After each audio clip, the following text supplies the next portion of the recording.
Good afternoon friends. আমি কলকাতা থেকে Mahato cake shop থেকে বলছি।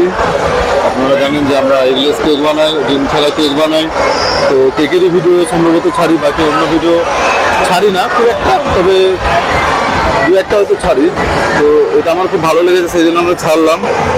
দেখুন কলকাতা থেকে আমি রাজগিরে এসেছি। রাজগিরে একটা ওয়াটার পার্ক নতুন খুলেছে, 4-5টা পার্ক আছে, তার মধ্যে আমি একটা পার্কে এসেছি। তো খুব বড় পার্ক নয়, তাহলেও প্রচুর ভিড় হয়েছে। যা ভিড় হয়েছে মানে তুলনামূলকভাবে কলকাতার থেকে বেশি ভিড় হয়েছে।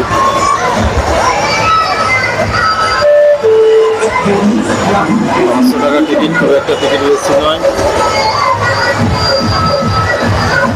আমার মনে হয় কলকাতাতে নিকো পার্কেও এত ভিড় হয় না, যে ভিড়টা এখানে আছে। ওইগুলোতে দেখছেন এখানে একটা নতুন ইয়ে করেছে, পাথরের মতো ইয়ে করেছে, জল পড়ছে, এতেও তো প্রচুর লোকালয় এখনো লোক মানে এন্ট্রি করছে, মানে এত ভিড় সত্ত্বেও এখনো লোককে এন্ট্রি করতে দিচ্ছে, এবং লোকও খুব মানে দেখা হয়ে গেছে বা ফিরছে, অনেকে বাড়ির দিকে রওনা হয়েছে। বাট এখনো এন্ট্রি করতে দিচ্ছে।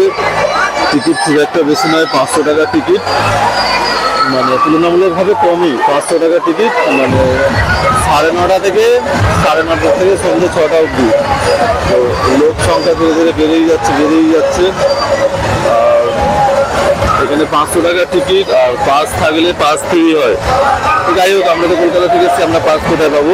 তো $500 ভিজিটেই আমরা ঢুকেছি, $500 এন্ট্রিতে ঢুকেছি। কিন্তু লোক মনে হচ্ছে না ছোটো মোটো একটা মেলা কোনো হচ্ছে, কলকাতায় কোনো অনুষ্ঠান মেলা হচ্ছে। তো যদি কারো আসার ইচ্ছা হয় আপনারা আসতে পারেন। এটা রাজগীরের পাশেই হয়েছে নতুন ওয়াটার পার্ক। $500 টিকিট, এমন কিছু টিকিট মূল্য নয়। আর জুতো বা লকার ব্যবস্থা খুব সুন্দর দেখলাম।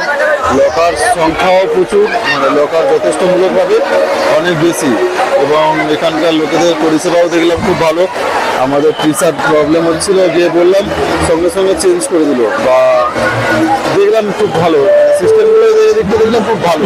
কিন্তু লোক সংখ্যাটা এই যে লোক সংখ্যা, এরা মানে যত লোক আসছে মনে হয় কাউকে না বলে না, এত লোক হয়ে গেছে যে এইটুকু জায়গার মধ্যে আপনি দেখুন 200 মতো লোক হবে।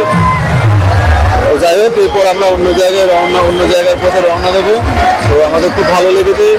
যদি বন্ধু তোমাদের ভালো লেগে থাকে তাহলে লাইক করবেন আর শেয়ার করবেন, যাতে আরও লোক এই ব্যাপারটা জানতে পারে। এই বলে